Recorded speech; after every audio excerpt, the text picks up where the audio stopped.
Just how big could the Roman Empire have got if it did everything correctly? In today's video, we are going to be asking, what if Rome would have reached its full potential? Just how big could the Roman Empire have got? Could it have taken over the world? Let's find out in today's video. The Roman Empire was one of the most formidable superpowers the world had ever seen before. The peoples within Rome's borders would go on to colonize the whole world, but would weaken due to infighting amongst themselves. Rome was as close to a unified Europe as we have ever seen. If Rome would have done everything correctly, could they have actually taken over the whole world? Today's video is an alternate history of what if Rome had done everything correctly. The year is 44 BC and Julius Caesar is attending a meeting with the Roman Senate. Caesar's wife Pompeia has convinced her husband that he might be betrayed. Quick thinking, Caesar sends his guards to the Senate. The guards wait for everyone to arrive and search them for weapons. Brutus and his conspirators are arrested on sight, and the senators remaining are now very aware of who is in charge.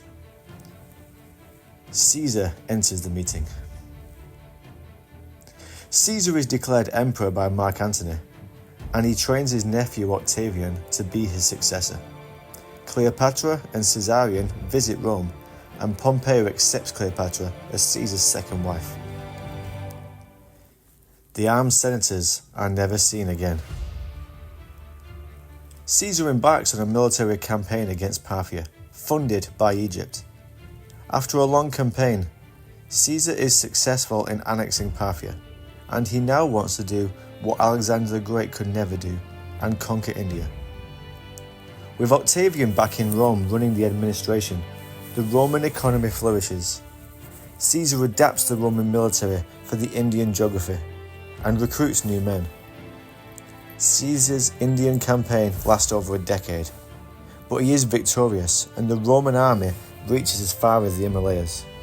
Rome even sends trade envoys to China.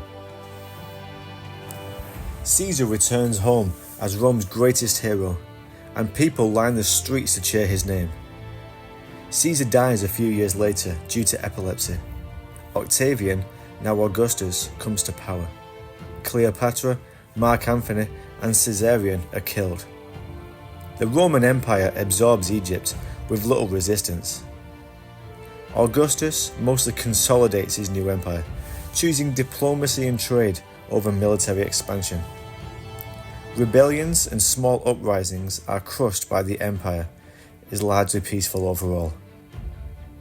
Instead of bloodline, Augustus creates a system where the new emperor is chosen by election. Slavery is not abolished, but becomes less necessary over time as the economy improves due to increased trade. Rome flourishes throughout this period. The Romans continue to innovate their military and maintain the discipline and organization of their early legions throughout the empire's existence. The Roman army grew larger with recruits from all across the empire. Indian warriors fight alongside Persian warriors, fighting alongside legionnaires.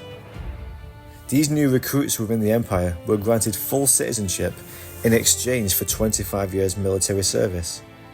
They now had a personal stake in the empire as citizens and would fight even harder to protect it. In the year 14 AD, Rome, under Emperor Germanicus, pushes beyond the Rhine and Danube rivers, securing more of Germania and the Baltic regions. The devastating loss at the Battle of Teutoburg Forest is inevitable. However, Rome has more power, wealth and resources than ever before. Over the following decade, Rome continues to recruit the peoples of Persia, Egypt and India into its military, and Rome enters Scandinavia. The peoples are not treated harshly as Rome sends envoys for trade and uses diplomacy whenever possible. Over time, the peoples of Scandinavia mostly want to join Rome due to the perks of living within the empire. Rome has aqueducts, spices from India, silk from China. Why would you not want to live within the empire? So Rome's expansion to Scandinavia is largely a peaceful transition over time.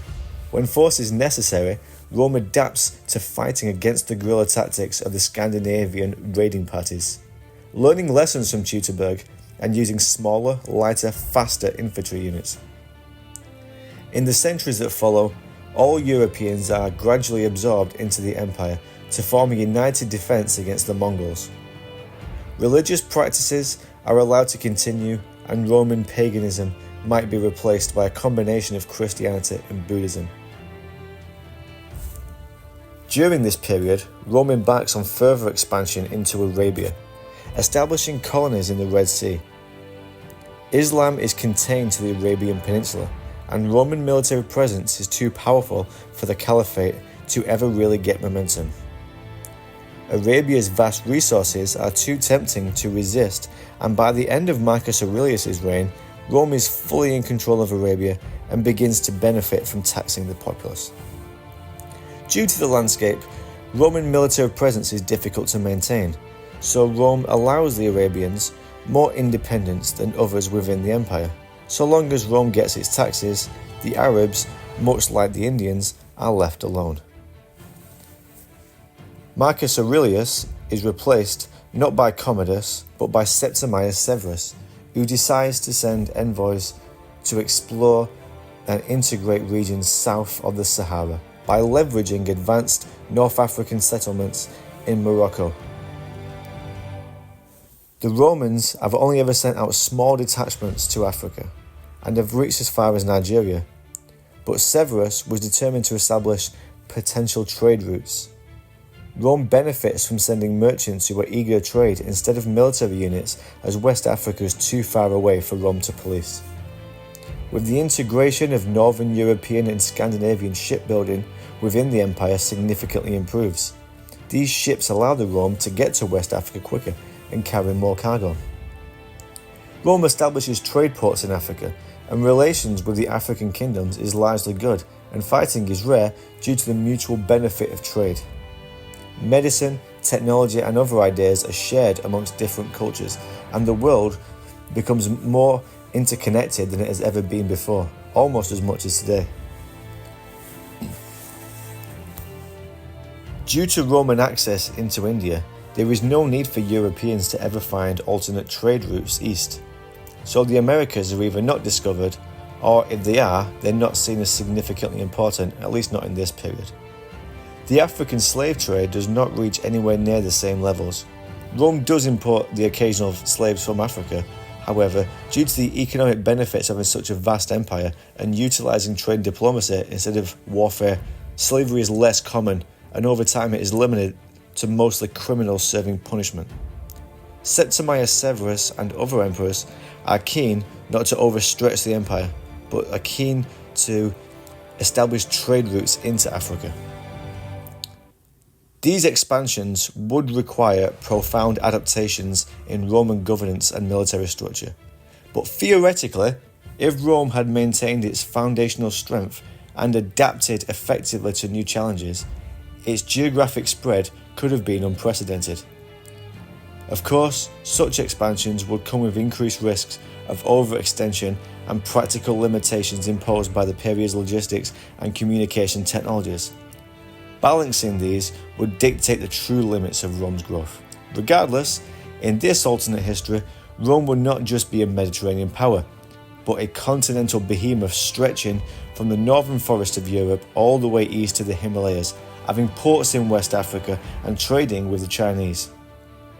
So yes, Rome had the potential to reach every corner of the world, relative to how realistic global domination truly is. No, Rome could never realistically sustain a military presence in every part of the empire, but Rome could have hypothetically established long-lasting bureaucracy within its empires.